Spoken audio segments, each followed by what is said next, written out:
to the Poetry Fix on Radio Free Hillsdale 101.7 FM. I'm your host, Erika Kyba, bringing you your weekly fix of poetry from across time. Today we're reading The Benefactors by Rudyard Kipling. Kipling begins this poem with a clever bit of misdirection. He sets out as if he is going to describe the uselessness of art or poetry against the bare facts of nature. But then he gets to his third stanza, which encapsulates the poem's theme. It is not learning, grace, nor gear, nor easy meat and drink, but bitter pinch of pain and fear that makes creation think. From there, Kipling transitions from talking about art to talking about war.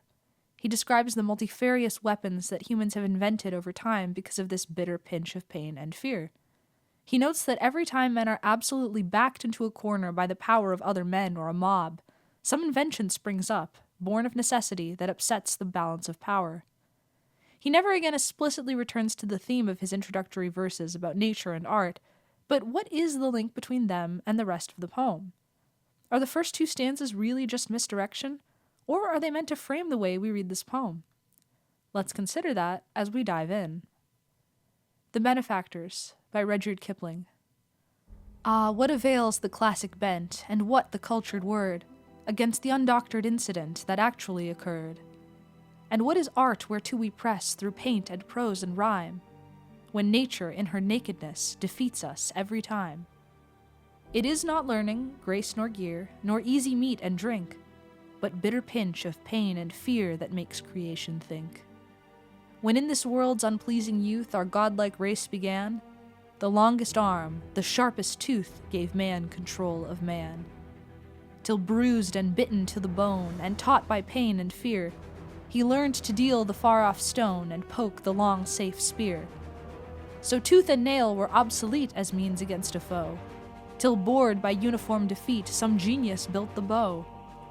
Then stone and javelin proved as vain as old-time tooth and nail, till spurred anew by fear and pain man fashioned coats of mail.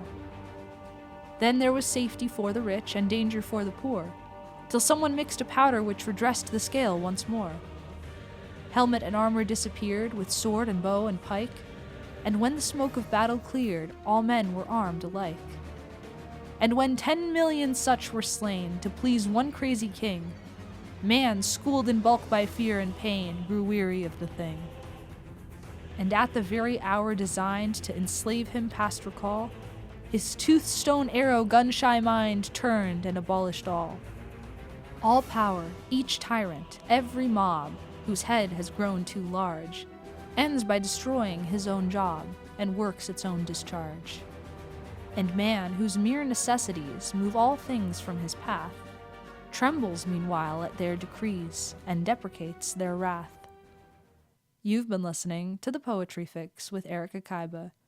If you enjoyed this episode, consider following The Poetry Fix on Spotify, YouTube, or Apple Podcasts. And if you have any poems you want to see in a future episode, email your suggestions to thepoetryfix@gmail.com. Join me next week and we'll be reading Baudelaire's The Abyss.